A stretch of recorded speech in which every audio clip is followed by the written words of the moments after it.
Sa pagkatalo nga ngayong araw ng Golden State Warriors sa kanilang game laban sa Miami Heat, bumagsak na sa 9 wins, 8 losses ang kasalukuyang record bilang top 8 sa Western Conference. Hindi pa rin naman maganda ang kalagayan ng team ngayon since meron silang 2-game lose streak at kahit anong oras pwede silang malaglag sa ibaba ng standings. Pero ayon sa ilang mga analyst, hindi rin naman nakapagtataka bakit nag-i-struggle ngayon na Golden State since sila ang may pinakamahirap na schedule sa simula ng regular season sa haba ng road trip. Kaya kahit man bagsak ngayon ang record, may ilan pa rin naman ang naniniwala sa kakayahan ng team na ito. In fact, mismong si Draymond Green ang nagsabi sa ang Golden State Warriors pa rin ang magkakampyon ngayong taon. Matapang nga nitong sinabi sa isang interview na once na gumaan-gaan na ang game schedule, makakasigurado siyang makakakuha sila ng sunod-sunod na panalo at makakaangat muli sa itaas ng standings ng West. Alam naman nga ninyo, hindi ganun kabata ang lineup ngayon ng Warriors, kaya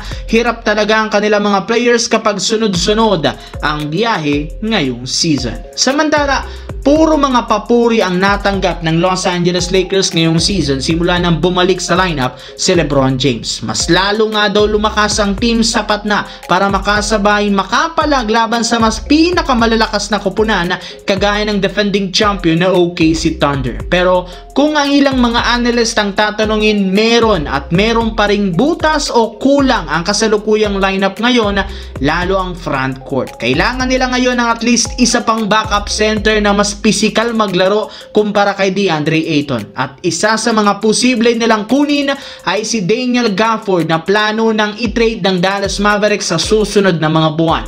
Siya nga daw ang isa sa mga team na ipapamigay ni Mark Cuban bago ang trade deadline. Kaya pagkakataon ng itong muli ng Lakers para makuha si Gafford na matagal nang sinabi gusto niyang makasamang muli si Luka Doncic. At this time, sa bagong posibleng trade ng Dallas at ng Los Angeles Lakers, pwedeng i-offer ng Lakers si Dalton Knecht sa Mavericks na naghahanap ngayon ng mga batang player na maaaring i-tandem kay Cooper Flagg para maging future ng kanilang prangkisa.